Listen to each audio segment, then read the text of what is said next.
यदि आप या फिर आपके घर में कोई भी सदस्य किसी कंपनी ऑफिस या ऑर्गेनाइजेशन में काम कर रहे थे और उनका पीएफ कट रहा था, और ये जो भी पीएफ का पासबुक आप चेक कर पा रहे हैं, देखिए यहाँ पे एक पीएफ का पासबुक हमने ओपन किया हुआ है। इसमें एक पेंशन शेयर का ऑप्शन देखने को मिल रहा है। इस वाले कॉलम में 9.5 साल या उससे ज़्यादा का कंट्रीब्यूशन हो चुका है। तो आज की ये नई वाली वीडियो आपके लिए काफ़ी कमाल की होने वाली है। जी हाँ फ्रेंड्स, यदि कोई भी एम्प्लॉई अपने पेंशन शेयर में 9.5 साल या उससे ज़्यादा का कंट्रीब्यूशन कर लेता है, देखिए सबसे पहले तो 9.5 साल का आपका कंट्रीब्यूशन हो गया है, यानी कि 9 साल 6 महीने 1 दिन का कंट्रीब्यूशन हो गया है। तो ईपीएफओ इसे राउंड अप करके 10 साल मान लेती है, यानी कि ईपीएफओ के द्वारा मान लिया जाता है कि आपकी जो सर्विस है वो 10 साल हो चुकी है। और यदि आप इससे ज़्यादा का कंट्रीब्यूशन आपका जमा है, एक कंपनी के अलावा भी 2-3 कंपनियों का मिलाकर के भी अगर आपका कंट्रीब्यूशन 9.5 साल या 10 साल हो चुका है, तो अभी इसके लिए आपको ईपीएफओ के द्वारा in future monthly member pension provide किया जाता है। जी हाँ फ्रेंड्स, अब आपको ये पैसा आप विड्रॉल नहीं कर पाओगे। जैसे काफ़ी भाई कमेंट करते हैं कि सर मेरा 9.5 साल हुआ है, अभी 10 साल पूरा नहीं हुआ है, लेकिन मैं पेंशन का पैसा विड्रॉल नहीं कर पा रहा हूँ, बार बार रिजेक्ट हो जा रहा है, नॉट एलिजिबल करके आ रहा है। तो देखिए इसका मेन रीज़न यही होता है कि अगर 9.5 साल या उससे ज़्यादा हो गया है तो आपको इन फ्यूचर ईपीएफओ के द्वारा मंथली मेंबर पेंशन प्रोवाइड किया जाएगा। अब देखिए ये जो भी पेंशन मिलता है ये सभी के लिए अलग अलग होता है, कैलकुलेशन के हिसाब से होता है। जो अभी के करेंट रूल है उसके हिसाब से कम 1,000 रुपये आपको मंथली तो ईपीएफओ के द्वारा दिया ही जाएगा, और मैक्सिमम 7500 रुपये दिया जाएगा। आने वाले समय में ईपीएफओ के द्वारा कुछ रूल्स में बदलाव होते हैं, तो आने वाले नए वीडियो में मैं जरूर बताऊंगा। इस वीडियो मुझे कमेंट में बॉक्स में पिन भी कर दूंगा। लेकिन देखिए अब आप कैसे जान पाओगे कि जो भी आपकी फैमिली मेंबर है या फिर आपका है वो इन फ्यूचर में कितना पैसा मिलेगा, पूरा कैलकुलेशन के साथ जानेंगे। इसको 2 तरीके से आप कैलकुलेट कर सकते हैं। एक तो ऑनलाइन ईपीएफओ के द्वारा यहाँ पे कैलकुलेटर प्रोवाइड किया गया है, इसके माध्यम से आप कर सकते हैं, या फिर ऑफलाइन तरीके से कर सकते हैं। देखिए दोनों ही के ही अलग अलग फायदे हैं, ऑनलाइन के और ऑफलाइन के। दोनों को मैं डिटेल्स में समझाऊंगा आज के इस नए वीडियो में। ऑनलाइन वाले में क्या कुछ कमियां हैं, किस तरीके से आपको विशेष ध्यान रखना है, और ऑफलाइन आप करेंगे तो क्या फ़ायदा होगा, सारा कुछ बताएंगे। देखिए यहाँ पे सबसे पहले तो हम जान लेते हैं कि ये जो कैलकुलेटर है वो आपको कहाँ मिलेगा। इसके लिए हम गूगल ओपन कर लेते हैं, और उसके बाद से यहाँ पे ईपीएफओ की ऑफिशियल वेबसाइट पे जाएंगे, ईपीएफओ सर्च कर लेंगे, और यहाँ पे एम्प्लॉइज प्रोविडेंट फंड, देखिए ऑफिशियल वेबसाइट पे ही आपको जाना है। और उसके बाद से यहाँ पे आपको देखने को मिलेगा ऑनलाइन सर्विसेज, इसमें ही आपको देखने को मिलेगा ईडीएलआई एंड पेंशन कैलकुलेटर। जी हाँ फ्रेंड्स, न्यू करके आ रहा है, इस पे ही आपको चले जाना है। उसके बाद से फ्रेंड्स यहाँ पे आपको देखने को मिल जाएगा ईडीएलआई एंड पेंशन कैलकुलेटर। इस पे जैसे ही आप सेलेक्ट करेंगे तो यहाँ पे आपको देखने को मिलेगा पेंशन कैलकुलेटर, इस पे आपको चले जाना है। देखिए ये वाला पेज ओपन होकर के आ चुका है। अब हालांकि आप इतना डिटेल्स में नहीं जाना चाहते हैं तो कमेंट बॉक्स में मैं इस वेबसाइट का लिंक पिन कर दूंगा, वहां से डायरेक्ट ही आप आ पाएंगे इस वाले वेबसाइट पे। और आप मोबाइल फोन से भी सारा प्रोसेस सेम है, बिल्कुल आप इसी तरीके से कर सकते हैं, कोई भी दिक्कत नहीं आने वाली है। अब देखिए यहाँ पे आपको ऑप्शन सबसे पहले देखने को मिलता है पेंशन कैलकुलेटर में, यहाँ पे आपको अपना डेट ऑफ बर्थ सेलेक्ट करना होता है। तो यहाँ पे आपको एम्प्लॉय का डेट ऑफ बर्थ एंटर कर लेना है। देखिए मैनुअल भी आप टाइप कर सकते हैं, और आप कैलेंडर से भी चूज कर सकते हैं। कैलेंडर में यहाँ सेलेक्ट करना है, और इनका जो भी डेट ऑफ बर्थ है वो यहाँ से आपको सेलेक्ट कर लेना है। तो देखिए सबसे पहले आपको ईयर सेलेक्ट करना है, तो मैं ईयर यहाँ पे सेलेक्ट कर लेता हूँ, और उसके बाद से यहाँ पे मंथ हम सेलेक्ट कर लेंगे। तो चलिए यहाँ पे मंथ सेलेक्ट कर लिया है, और यहाँ पे डेट सेलेक्ट कर लेंगे। ये मैं आपको रैंडम दिखा रहा हूँ, ये एग्जैक्ट नहीं है बिल्कुल। अब देखिए इसके लिए यहाँ पे आपको कुछ ऑप्शंस और देखने को मिल रहे हैं इधर।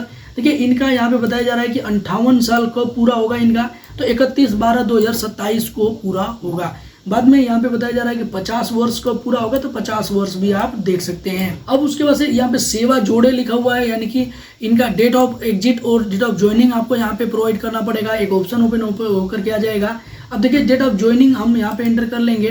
तो डेट ऑफ ज्वाइनिंग यहाँ पे हमने चलो सेलेक्ट कर लिया है। एक कैलेंडर से ही आप चूज कर सकते हैं, यहाँ पे ईयर मंथ सब चेंज कर सकते हैं। देखिए मंथ सेलेक्ट चेंज कर लिया आपने, या फिर ईयर आपको चेंज करना है तो ईयर आपने यहाँ पे चलिए 2003 हम कर लेते हैं, और यहाँ पे जनवरी महीना कर लेते हैं, और 1 तारीख कर लेते हैं। तो इस तरीके से आप कैलेंडर से चूज कर सकते हैं। एग्जिट डेट आप सेलेक्ट कर लीजिए यहाँ से। एग्जिट डेट इनका मान लेते हैं कि ये जब भी इनका 27 वर्ष, यहाँ पे 2027 में हम सेलेक्ट कर लेंगे।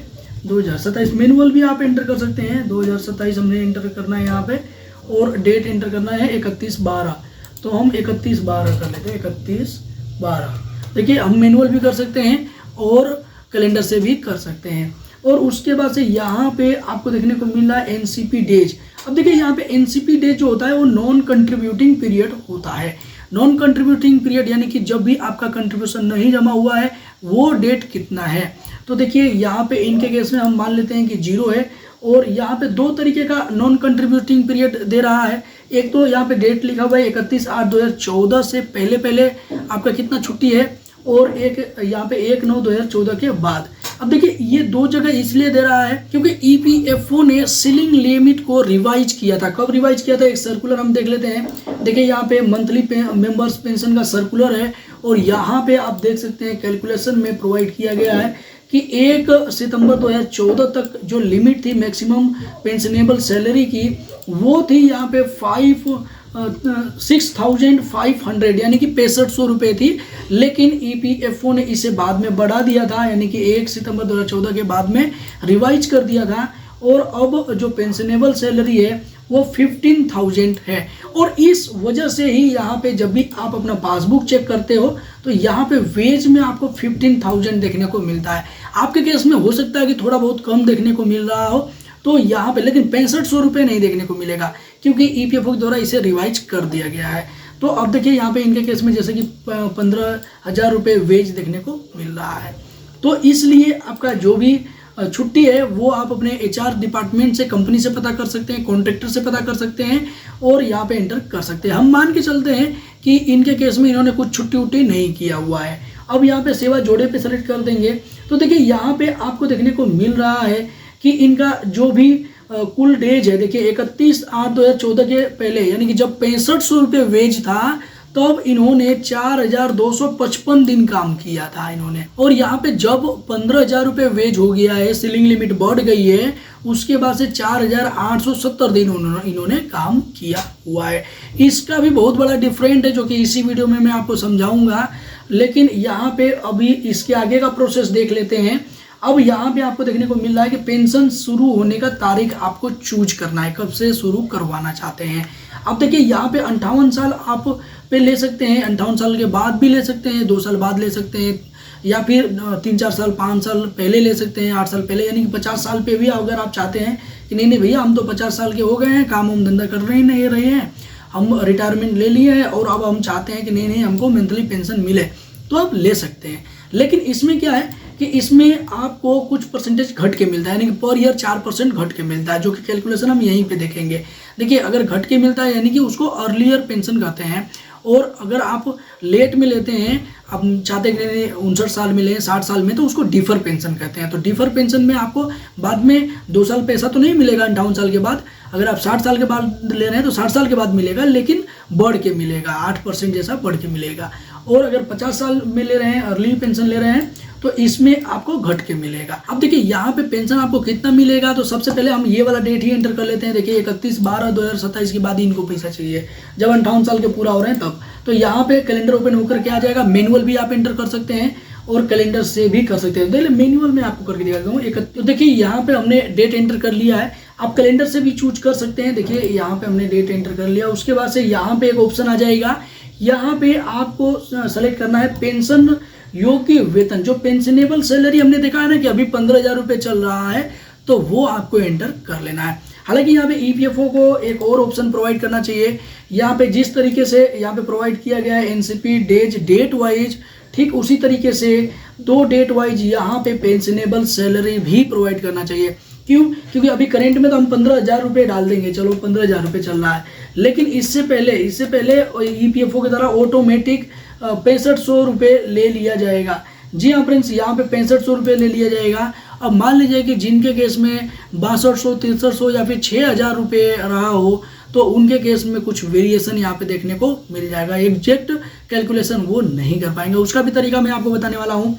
देखिए सबसे पहले तो ये हम कैलकुलेशन हमने कर लिया है। अब गणना दिखाएं यानी कि शो अपडेट कैलकुलेशन पे सेलेक्ट करेंगे, तो यहाँ पे आपको देखने को मिलेगा कि जब आप रिटायरमेंट होंगे तो आपको इतना रुपए पर मंथ देखने को मिलेगा, यानी कि इतना रुपए पर मंथ आप ले पाएंगे पेंशन के रूप में। अब देखिए यहाँ पे जैसे कि हमने जाना है कि दो तरीके के पेंशन होते हैं, एक अर्ली पेंशन होता है, एक डिफर पेंशन होता है। तो यहाँ पे अर्ली पेंशन का मतलब कि आप पहले पेंशन ले सकते हैं, 50 साल पे भी ले सकते हैं। तो ये 4% के हिसाब से डिडक्ट होकर मिलेगा पर ईयर। तो चलिए मैं यहाँ पे जो ये डेट है पेंशन शुरू होने की तारीख, यहाँ पे डेट में सेलेक्ट कर लेता हूँ। चलिए डेट क्या करना है, यहाँ पे सीधा सीधा मैं कर लेता हूँ। ये 50 साल पूरा होने का जो तारीख है वो 2019 में है, तो मैं 2019 सेलेक्ट कर लेता हूँ। देखिए यहाँ पे मैंने 2019 सेलेक्ट कर लिया है। अब ये डेटा कैलकुलेट हो जाएगा, देखिए कैलकुलेट होके चेंज हो जाएगा और यहाँ पे बताया जा रहा है कि 1098 रुपये आपका घट के मिलेगा। अब 50 साल पे लेना चाहते हैं तो आपको 2844 रुपये पर मंथ मिलेगा अगेंस्ट 3942 रुपये का। अब देखिए यहाँ पे अर्ली पेंशन तो शो कर रहा है, लेकिन यहाँ भी एक कमी है। अगर आप डिफर करना चाहते हो यानी कि लेट करना चाहते हो तो देखिए यहाँ पे आपका बढ़ जाएगा। यहाँ पे डिफर करना है तो हमको यहाँ पे 2027 में 58 वर्ष इनका पूरा हो रहा है, तो अब यहाँ पे हम 2028 या फिर 29 कर लेते हैं। तो चलिए यहाँ पे 2029 कर लेते हैं। यहाँ पे 29 2 साल हमने बढ़ा दिया है, डिफर कर दिया है। अब हम देखते हैं कि कैलकुलेट करके कितना रुपया देखने को मिल रहा है। तो देखिए कहीं ना कहीं यहाँ पे जो नॉर्मली इनको पेंशन मिलने वाला था 3942 रुपये, अब यहाँ पे 4277 रुपये पर मंथ देखने को मिलेगा। लेकिन ये नोट कर लीजिए कि आपका 58 साल में जो 2 साल पैसा नहीं मिलेगा, उससे आप कैलकुलेशन करके देख लीजिए कि आपको नुकसान हो रहा है या फिर फायदा हो रहा है डिफर करने में। हालांकि यहाँ पे ईपीएफओ के द्वारा यहाँ पे डिफर पेंशन लिख करके आना चाहिए, लेकिन अर्ली पेंशन लिख करके आ रहा है जबकि हमने डिफर किया है। तो चलिए यहाँ पे माइनस करके दिखा रहा है, ये कैलकुलेशन ईपीएफओ ने अपने हिसाब से लगाया है यहाँ पे। अब देखिए डाउनलोड कर भी सकते हैं इस डेटा को। अब देखिए यहाँ पे सबसे बड़ा अंतर देख लेते हैं वेज का। इसके लिए मैंने यहाँ पे कैलकुलेट किया है 2 पर्सन का जिन्होंने 6000 दिन काम किया है, यानी कि 6000 दिन काम किया है। ज़्यादा इधर उधर नहीं किया है, बिल्कुल एग्जैक्ट कर दिया है जिससे कि आपको समझने में आसानी हो। और 6000 दिन इन्होंने कब काम किया है, 2014 के बाद, जब इनका वेज 15,000 रुपये हो गया है तब इन्होंने काम किया है। अब उसके बाद से जो दूसरा एग्जाम्पल हमने लिया है वो लिया है कि 1000 दिन इन्होंने 6500 के वेज पे काम किया है और 5000 दिन इन्होंने 15,000 के वेज पे काम किया है। अब देखिए इनका जो कैलकुलेशन है वो यहाँ पे मैं दिखा रहा हूँ कि ये अगर नॉर्मल 58 साल में अपना पेंशन का पैसा लेना चाहते हैं तो इनके लिए जिन्होंने 1000 दिन 6500 पे काम किया है तो इनको जो पेंशन मिलेगा वो 3190 रुपये मिलेगा, चूँकि इन्होंने 6000 दिन ही काम किया है। देखिए 5000 दिन ये और 1000 दिन ये। अब यहाँ पे आप देख सकते हैं कि 6000 दिन इन्होंने भी काम किया है, यानी कि बराबर दिन काम किया है, लेकिन चूँकि इनका बेज ज़्यादा था इसलिए इनका यहाँ पे जो पेंशन नॉर्मल बन के आ रहा है यहाँ पे 3523 रुपये है। अब देखिए इनका जो डिफ़र कर दिया है हमने, तो यहाँ पे मैं डेट मैच कर लेता हूँ। इनका जो 58 साल पूरा होने का है वो 2031 में है, तो मैं यहाँ पे 2031 लिख लेता हूँ। देखिए यहाँ पे मैंने 2031 लिख लिया है।